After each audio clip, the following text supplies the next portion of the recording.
Kung isa kang XRP holder, trader o kahit interesado lang sa galaw ng market, siguradong mapapaisip ka sa bagong development na ito.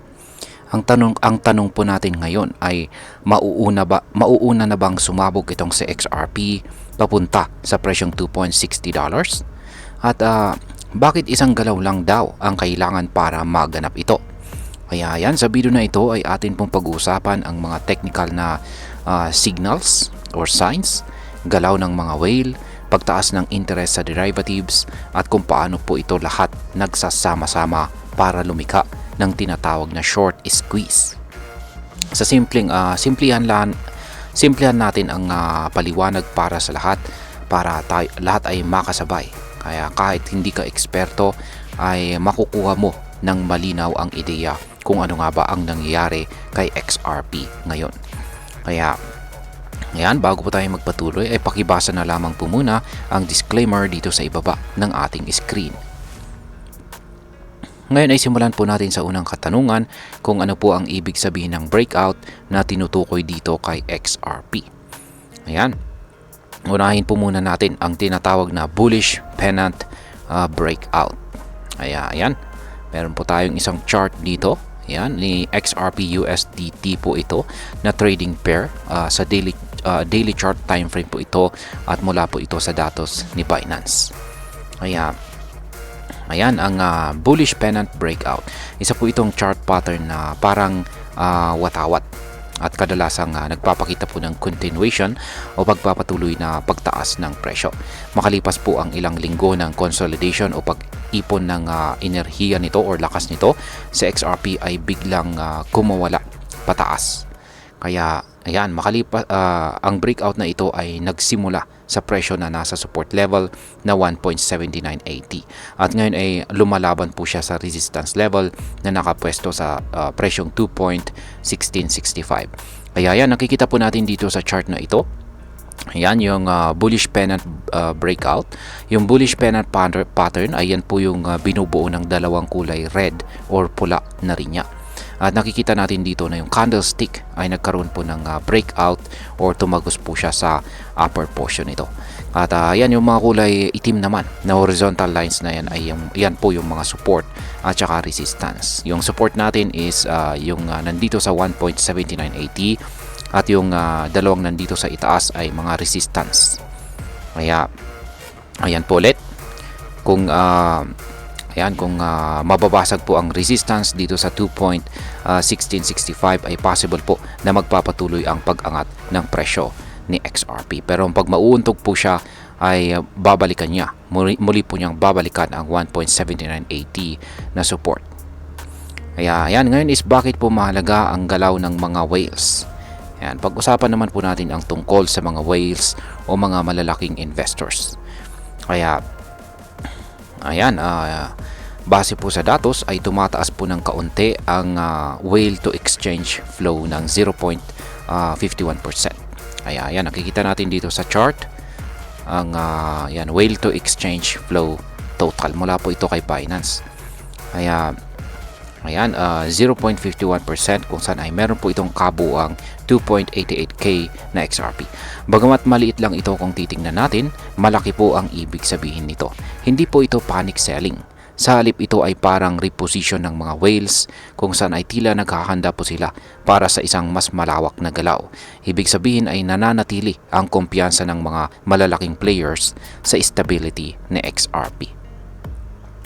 Yan, dito naman po tayo sa options interest. Yan, paano naman nakakaapekto ang options interest sa presyong ito? Yan, yan, tumaas po ito. Yan, ang options open interest ay tumaas ng 24.40%. Kaya ito ay nagpapakita po ng paglakas ng interest ng mga traders sa speculative positions gamit ang derivatives. Sa simpleng paliwanag, mas maraming gustong tumaya kung tataas pa ba o babagsak si XRP. Kapag tumataas po ang options interest, indikasyon ito ng excitement o tensyon sa market. Ito rin ay sinyalis na maraming traders ang naghihintay ng malakas na galaw. Ngayon is pag-usapan naman po natin ang tinatawag na short squeeze. Ayan, at kung ano ang pwedeng mangyari dahil dito. Ayan, ang short squeeze. Ayan, ito ang isa sa pinaka-importanting parte dito, ang posibilidad ng short squeeze. Ayon po sa datos mula kay Binance ay may dense zone ng liquidation sa pagitan po ng presyong 2.03 hanggang 2.10 dollars. Ibig sabihin ay marami pong traders ang tumaya na babagsak si XRP. Pero ngayon ay nanganganib po silang malugi. Kapag umangat po si XRP at lumampas sa resistance level, mapipilitang isara ng mga short traders ang kanilang position, at kapag nangyari ito, bibilhin nila ulit si XRP para i-cover ang kanilang losses. Ang pagbiling ito ay nagdadagdag ng upward pressure, kaya mas lalong tataas ang presyo. Ito po ang tinatawag na short squeeze, at ayon po sa data, mangyayari ito kung malampasan ni XRP ang 2.1665 dollars na presyo at tuloy-tuloy na umakyat lampas sa 2.60 dollars. Ngayon is meron ba tayong babala sa kabila ng bullish trend na ito? Ayan. Oo, meron. Kahit marami pong positibong senyales, hindi pa rin po tayo pwedeng magpakampante. Tumaas po ng 136.83% ang tinatawag na NVT ratio ni XRP, kung saan ngayon ay nasa 838.17. Kaya sa simpleng paliwanag ay mas mabilis po ang pagtaas ng market cap kumpara sa on-chain transactions. Ibig sabihin, kahit tumataas po ang presyo ni XRP, hindi po gaanong tumataas ang aktual na gamit o utility nito sa blockchain.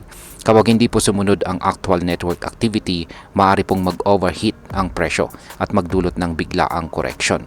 Kahit habang bullish po ang market, kailangan pa rin ng pag-iingat. Ngayon is bakit naman po critical zone ang presyong 2.10 hanggang 2.20 dollars? Yan, base po sa liquidation map ay maraming galaw ng liquidation sa presyong ito. Ibig sabihin ay dito po nagsasagupaan ang mga short sellers at saka long buyers. Ang mga shorts ay ito po yung umaasang babagsak si XRP, samantalang ang mga longs ay naniniwalang tataas ito. Kapag nanalo po ang bulls at matagumpay na naitulak sa XRP sa itaas ng 2.20 dollars, malaki po ang tsansa na tuluyan nitong maabot at malampasan ang presyong 2.60 dollars. Ngayon ay pag-usapan naman po natin ang posibleng maging epekto nito para sa atin bilang mga Pinoy crypto traders at investors ni XRP. Ayan, para sa atin na may XRP holdings o nagbabalak pa lamang na bumili nito, dapat po nating bantayan ng mabuti ang resistance level na nakapwesto dito sa 2.1665 at saka 2.60. Kapag nalampasan po kasi ito, pwedeng magkaroon ng biglaang pagtaas o pabor sa mga holders. Pero kung pag hindi po ito malampasan, may posibilidad na bumalik sa mas mababang presyo. Sa mga gustong sumabay sa trend, tandaan na ang timing at saka risk management ang pinaka-importanting armas natin. Huwag po tayong basta bumili dahil lang tumataas ang presyo. Dapat alam natin kung saan po tayo papasok at kung saan po tayo lalabas. Bilang panghuli, ay ang masasabi ko naman po rito is sa totoo lang si XRP ay parang dragon na matagal nang natutulog. Pero ngayon ay unti-unti na siyang gumigising. Ang daming bullish signs mula sa breakout pattern, galaw ng whales, interest sa options, hanggang sa posibleng short squeeze.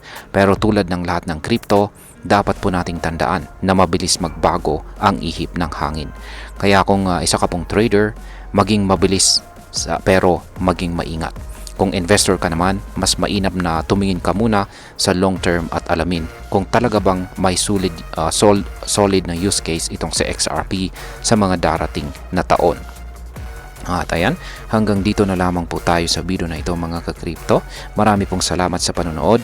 Ingat po tayo lagi at God bless po sa ating lahat.